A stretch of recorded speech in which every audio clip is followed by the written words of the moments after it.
남편이 죽자마자 딸들이 저를 집에서 쫓아냈습니다. 심지어 남편이 남긴 유산까지 모두 딸들 손에 넘어갔죠. 그런데 그게 끝이 아니었습니다. 안녕하세요. 우리네 삶의 이야기입니다. 오늘도 한편의 삶을 조용히 들려드릴게요. 이런 이야기 자주 듣고 싶다면 구독과 알림 설정 꼭 잊지 마세요. 지금부터 전해드릴 이야기는 누군가 실제로 겪었던 일이며 우리 주변에서도 일어날 수 있는 그런 이야기입니다.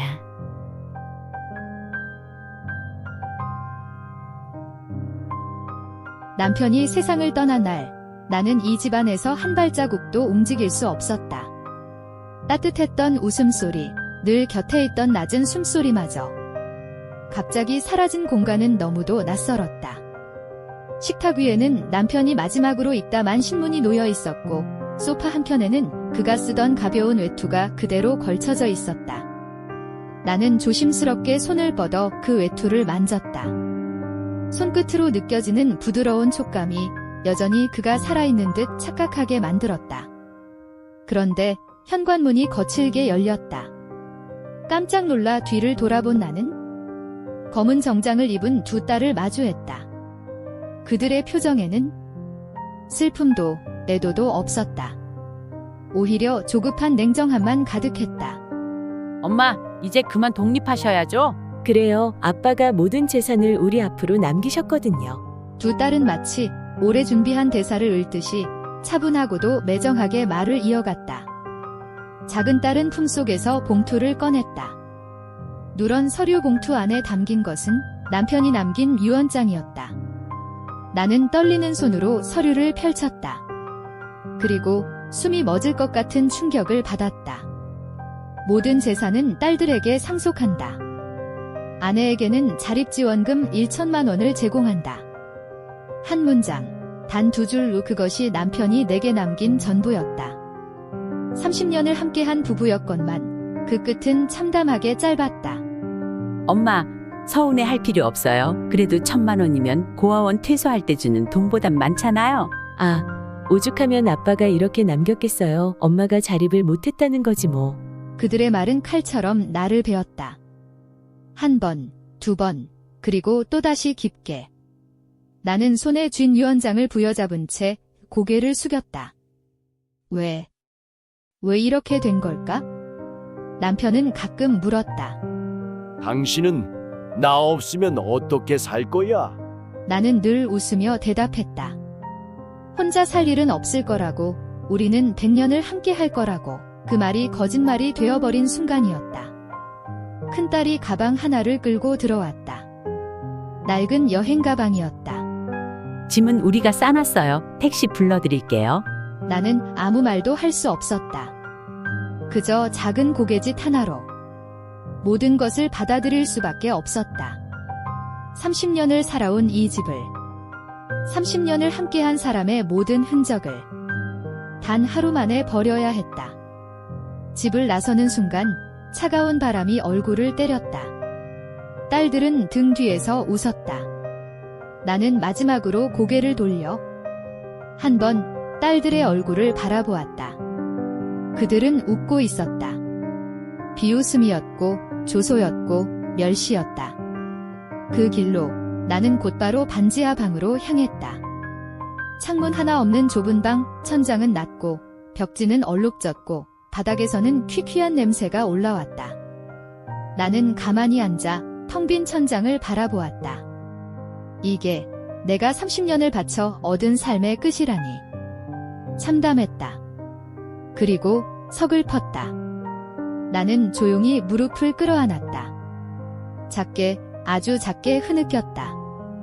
밖에서는 비가 내리고 있었다. 방 안에는 그 비 냄새와 곰팡이 냄새가 뒤섞여 퍼졌다. 나는 그렇게 하루를, 그리고 또 하루를 보내기 시작했다.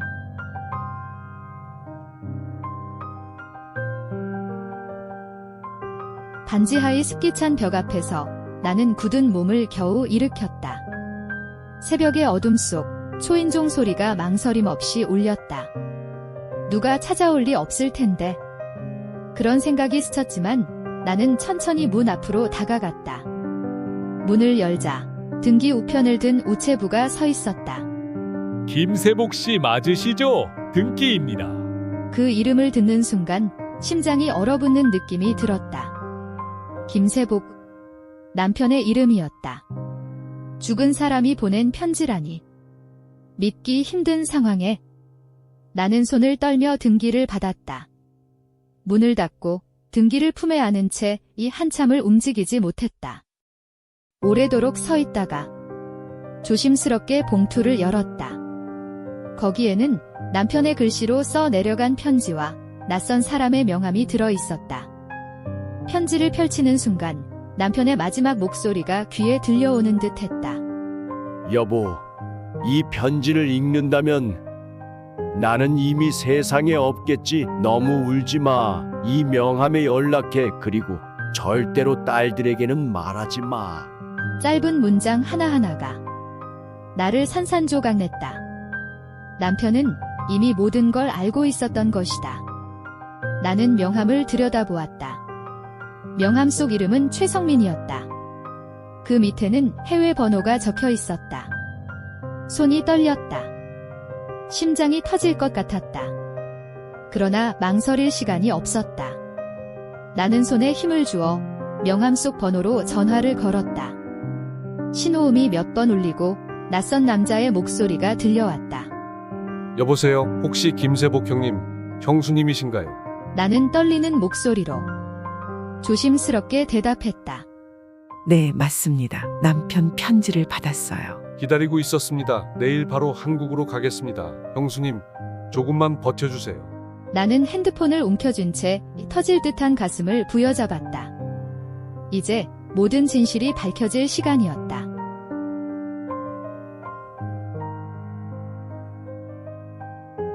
남편 친구와의 만남, 숨겨진 진실. 최성민 씨는 약속한 시간에 정확히 나타났다.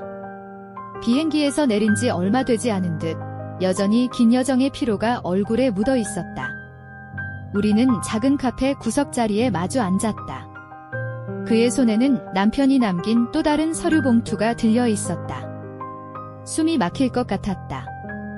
그러나 나는 애써 침착을 유지하려 했다.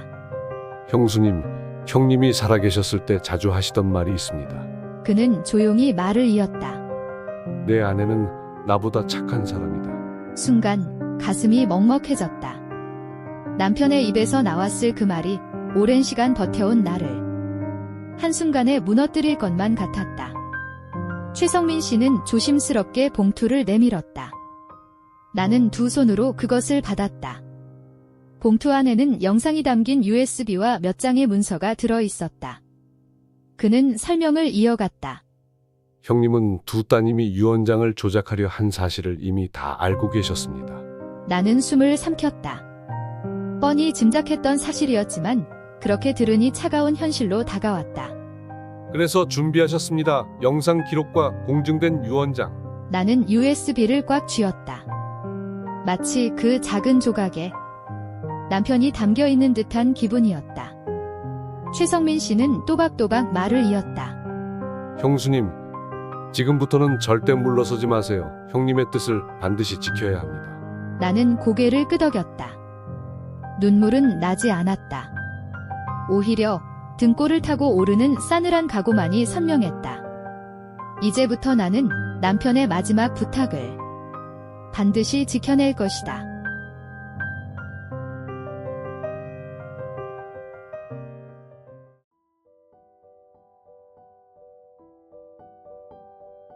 나는 변호사 사무실 작은 회의실 안에 앉아 있었다. 가슴은 고요했지만 손끝은 떨렸다. 아니, 떨린다는 감각조차 무뎌진 상태였다. 조용한 공간에 발소리가 들려왔다. 두 딸이 동시에 문을 열고 들어왔다. 뭐야, 또 뭘 하려고? 이제 끝난 거 아니었어? 1,000만 원이면 됐잖아. 나는 천천히 USB와 서류를 꺼냈다. 변호사는 무표정으로 USB를 회의실 스크린에 연결했다. 딸들의 눈빛이 스크린으로 쏠렸다. 짧은 정적. 그리고 화면 속에 나타난 남편. 이 영상은 내가 직접 작성한 유언을 설명하기 위해 남긴다. 남편의 목소리가 울리는 순간 큰딸이 벌컥 소리쳤다. 뭐야 이거 조작 아니야? 변호사는 조용히 손짓했다. 이 영상은 공증되었습니다. 법적으로 인정됩니다. 작은 딸이 이를 악물었다. 환한 눈빛이 나를 꿰뚫었다. 엄마가 꾸민 거잖아. 우리 속이려고. 나는 대답하지 않았다. 답할 필요도 없었다. 남편의 영상이 모든 것을 말해주고 있었다.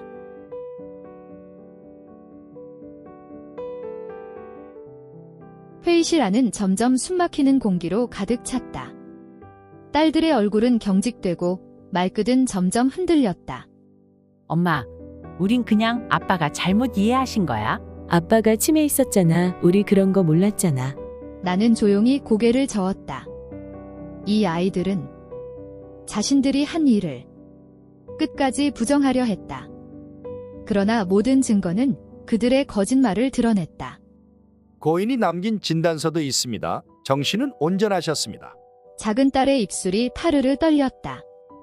큰 딸은 고개를 푹 숙였다. 변명도 부정도 이제 통하지 않았다.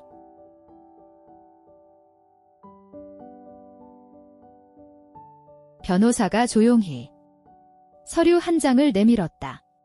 이 문서에 서명하시면 모든 관계를 종료합니다. 큰딸이 이를 악물고 서류를 집어들었다. 됐어, 서명할게. 작은 딸은 끝까지 망설였다.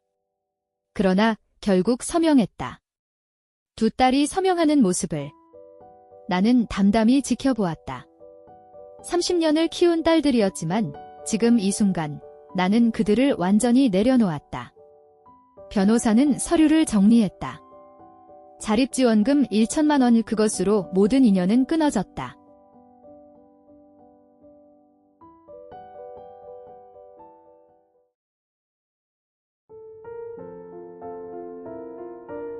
몇 달 후 지인들을 통해 딸들의 소식을 들었다. 큰딸은 투자 실패로 빚더미에 앉았고 작은 딸은 직장에서 해고당했다. 그들은 나에게 연락을 시도했지만 나는 단 한 번도 응답하지 않았다.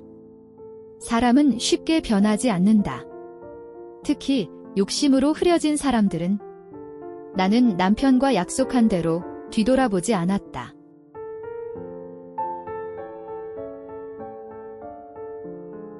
나는 조용히 반지하 방을 떠났다.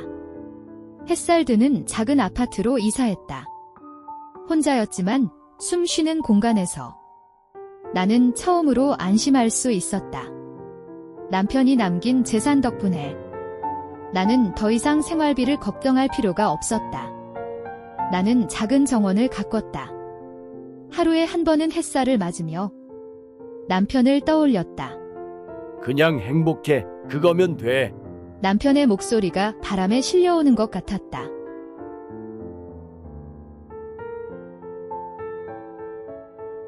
명절이 되자 딸들은 다시 문자를 보내왔다. 엄마, 이번엔 정말 뉘우쳤어요. 다시 가족처럼 지내면 안 될까요? 나는 답장을 하지 않았다. 이미 마음은 떠난 지 오래였다. 나는 변호사에게 연락했다. 딸들이 접근하지 못하도록 법적 조치를 요청했다. 나는 혼자서도 충분했다. 오히려 혼자인 삶이 더 편안했다. 나는 남편과의 추억만을 품고 조용히 그러나 당당하게 살아갔다. 그리고 다짐했다. 마지막까지 절대 물러서지 않겠다고. 그것이 남편이 원했던 참된 참교육이었으니 사람이 가장 믿고 싶었던 존재로부터 상처를 받을 때 그 아픔은 말로 다 표현할 수 없습니다. 오랜 세월 정성을 쏟아 키운 딸들에게 배신당한 주인공의 마음은 어쩌면 죽음보다도 더 깊은 상처였을 겁니다. 그럼에도 불구하고 끝내 자신을 지키고 남편과의 약속을 지켜낸 모습에서 진짜 가족의 의미를 다시 생각하게 됩니다. 누군가를 키우고 사랑하는 것은 결국 내 삶을 스스로 존중하는 길이기도 하니까요. 그리고 이제 주인공은 남편과 함께한 기억 속에서 홀로 서기를 시작합니다. 배신이 남긴 상처는 아물지 않았지만 그 자리에 새로이 피어난 조용한 자존심과 평온이 진짜 치유가 아닐까요? 오늘의 이야기가 당신 마음에 작은 여운을 남겼다면 조용히 함께 해주세요. 구독과 좋아요, 알림 설정은 이 이야기를 계속 전해드리는데 큰 힘이 됩니다. 그리고 댓글로 당신의 이야기도 나눠주세요. 우리네 삶의 이야기 다음 편에서 다시 찾아뵙겠습니다.